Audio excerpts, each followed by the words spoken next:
Hello বন্ধুরা, আজকে আপনাদের সঙ্গে আটা দিয়ে কাজু বিস্কুট রেসিপি শেয়ার করতে চলে এলাম।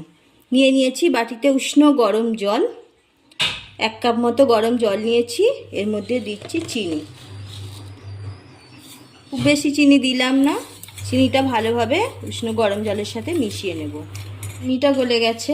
এই কাপ মেপে 1 কাপ জল দিয়েছিলাম, এই কাপ মেপে আমি 3 কাপ আটা নিয়ে নিচ্ছি। আজকে বিস্কুটটা আমি আটা দিয়েই বানাচ্ছি। নিয়ে নিচ্ছি কালো জিরা,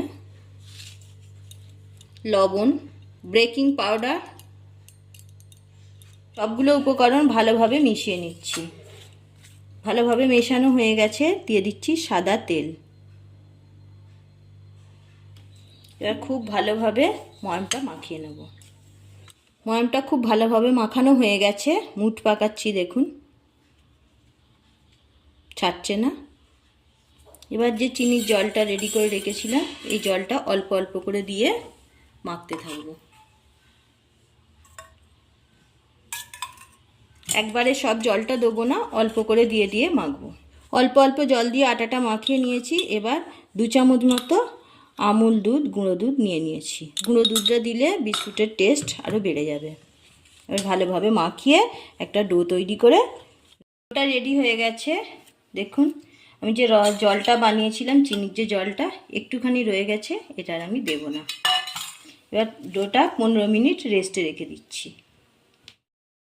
ততক্ষণে আমি একটা মশলা বানিয়ে নেব। একটা বাটি নিয়ে নিয়েছি, এতে দিয়ে দিচ্ছি 1 চামচ জিরে গুঁড়ো, 1 চামচ লঙ্কার গুঁড়ো। গ্যাস অন করে জিরে গুঁড়ো আর লঙ্কা গুঁড়োটা আমি একটু হালকা করে ভেজে নেব। একটা জিরের সুন্দর একটা গন্ধ আসবে। একদম লো আঁচে হালকা করে ভেজে নিচ্ছি। সুন্দর একটা গন্ধ আসা পর্যন্ত আমি ভাজবো।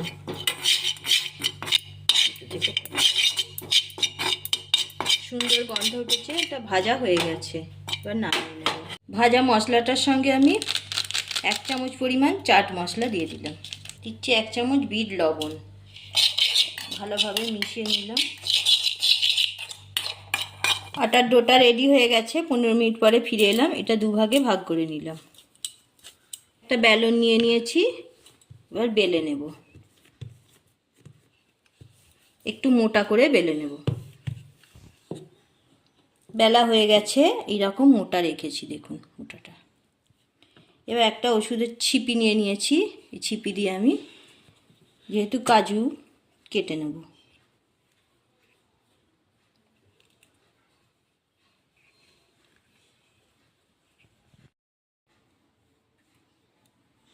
এইভাবে সবগুলো কেটে নেব।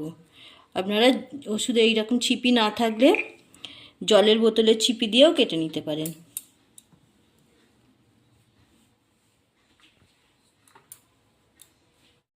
সবগুলো কাজু বানানো হয়ে গেছে। আমি কড়াইতে তেল বসিয়ে দিয়েছি। এবার কাজুগুলো ভেজে নেব। তেল গরম হয়ে গেছে, ছেড়ে দিচ্ছি।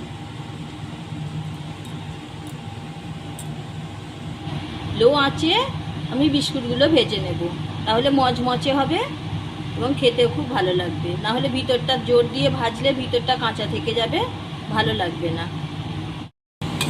দেখুন কতটা ফুলে উঠছে বিস্কুটগুলো। হালকাভাবে নাড়াচাড়া করে দিলাম, একটু সময় দিয়ে। কাজু বিস্কুট ভাজা হয়ে গেছে, এবার আমি তুলে নিচ্ছি। সবগুলো বিস্কুট বা স্ন্যাক্স ভাজা হয়ে গেছে, দেখুন কত সুন্দর দেখতে হয়েছে। এবার আমি যে মশলাটা ভেজে রেখেছিলাম, রেডি করে রেখেছিলাম, সেটার মধ্যে দিয়ে মিশিয়ে নেব। মশলাটা ভালোভাবে মিশিয়ে নেব। কাজটা দেখছেন কত সুন্দর হয়েছে। রেসিপিটা যদি ভালো লেগে থাকে লাইক শেয়ার করবেন, আর আমার চ্যানেলটা সাবস্ক্রাইব করে পাশে থাকবেন। এইভাবে বিস্কুট, কাজু বিস্কুট বা কাজু স্ন্যাক্স বানালে আপনারা যখন খুশি খেতে পারবেন।